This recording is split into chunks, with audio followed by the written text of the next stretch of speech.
Hello students, हम लोग करने वाले हैं class 10th social science India and the contemporary world part 2 nationalism in India. चलिए स्टार्ट करते हैं। तो हमारे पास आज जो टॉपिक है वो है the limits of civil disobedience. तो सिविल डिसओबीडियंस की क्या लिमिट्स हैं उनकी बात हम लोग करेंगे। Not all social groups were moved by the abstract concept of Swaraj. सभी सोशल ग्रुप जो थे उनको कोई मूव नहीं थी, मतलब वो इससे प्रभावित नहीं थे जो कि स्वराज का एक कंसेप्ट था जो काल्पनिक था, अभी विचारों में था। One such group was the nation's untouchables, who from around the 1930 had begun to call themselves Dalit or oppressed। एक ऐसा ही ग्रुप था देश में जिनको अनटचेबल्स कहा जाता है, जो 1930 में उन्होंने अपने आप को खुद को दलित या फिर दबा हुआ कहना शुरू कर दिया। For long, the Congress had ignored the Dalits for fear of offending the Sanatanis, the conservative high caste Hindus। काफी लंबे समय तक कांग्रेस ने दलित को इग्नोर किया, क्योंकि उन्हें ये डर था कि जो हिंदूज की हाई कास्ट है जैसे सनातनी, वो उनको नाराज कर देंगे। But Mahatma Gandhi declared that Swaraj would not come for 100 years if untouchability was not eliminated। लेकिन महात्मा गांधी ने कहा कि स्वराज तब तक नहीं आ सकता या 100 साल में भी नहीं आ सकता अगर ये छुआछूत को एलिमिनेट नहीं किया गया।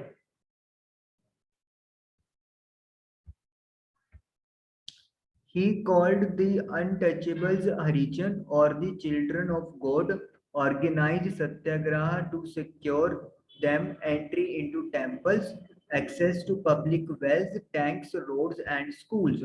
उन्होंने जो अनटचेबल थे उनको हरिजन कहा, जिनका मतलब होता है भगवान के बच्चे, और सत्याग्रह ऑर्गेनाइज किया ताकि उनकी जो एंट्री है वो मंदिरों में हो सके, और जो जनतक जगह है जैसे कि वेल्स हो गए, टैंक्स हो गए, सड़क हो गए, स्कूल हो गए, वहां पर वो जा सके।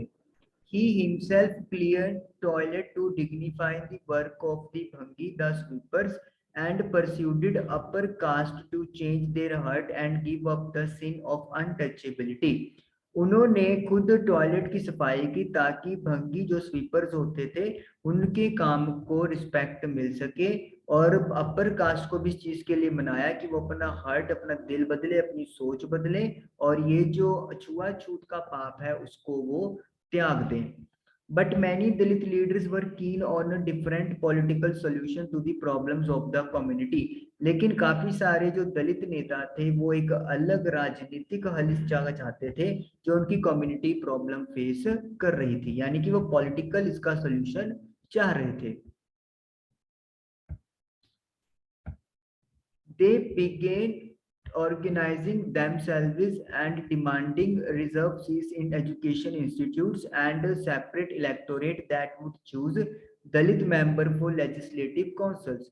उन्होंने अपने आप को इकट्ठा किया, शुरू करना, इकट्ठा ग्रुप बनाना शुरू किया, और डिमांड की कि जो एजुकेशनल इंस्टीट्यूशंस है उनमें उनकी सीट रिजर्व की जाए, और एक अलग तरह का वोटिंग सिस्टम उनके लिए लगाया जाए ताकि वो दलित मेंबर्स को चुन सके, और जो परिषद, विधान परिषद है उसमें वो वहां पे उसको भेज सके।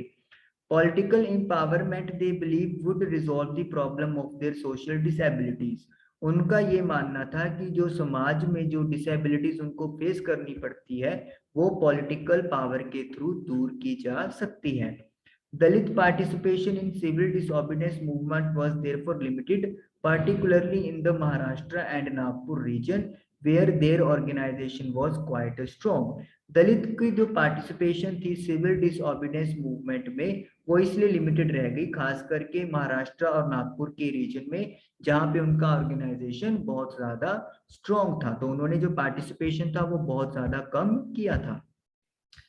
Dr. B.R. Ambedkar, who organized the Dalit Simpler Depressed Classes Association in 1930, clashed with Mahatma Gandhi at the second round table conference by demanding separate electorate for Dalit। Doctor B R Ambedkar जो उन्होंने कि दलित को इकट्ठा किया था और उन्होंने एक डिप्रेस्ड क्लास एसोसिएशन बनाई 1930 में, और वो महात्मा गांधी से इस बात के लिए उलझ गए जब सेकंड राउंड टेबल कॉन्फ्रेंस हुआ कि दलित्स के लिए एक अलग तरीके का वोटिंग सिस्टम चलाया जाए। When the British government considered Ambedkar's demand, Gandhi ji began a fast on to death. जब ब्रिटिश गवर्नमेंट, पहले तो उन्होंने मना किया अम्बेडकर जी की इस डिमांड को, लेकिन बाद में उसके लिए मान गए, तो गांधी जी ने एक व्रत रखना शुरू कर दिया जो कि मरने तक चला, मतलब कि मरण व्रत उन्होंने शुरू कर दिया। he भूख हड़ताल you can say. He believed that separate electorates for Dalit would slow down the process of their integration into society. उनका ये मानना था गांधी जी का कि अगर दलित्स के लिए एक अलग तरीके का वोटिंग सिस्टम चलेगा तो उससे जो वो समाज को एक करना चाहते हैं उसकी प्रोसेस को वो स्लो डाउन हो जाएगा। Ambedkar ultimately accepted Gandhiji's position and the result was the Pune Act of September 1932.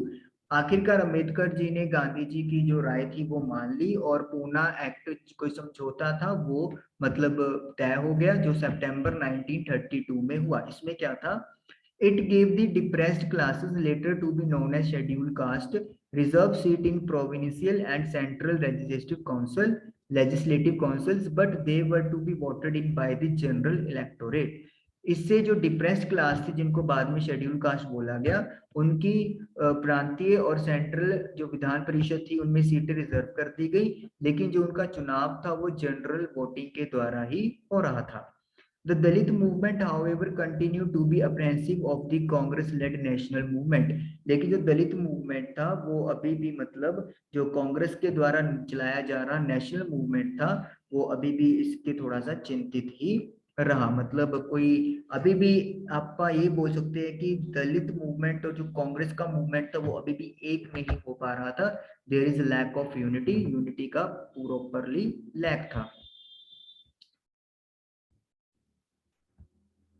तो आज हमारा सेशन यहीं पे, आई होप कि आप लोगों को समझ में आया होगा। Thank you for watching the video.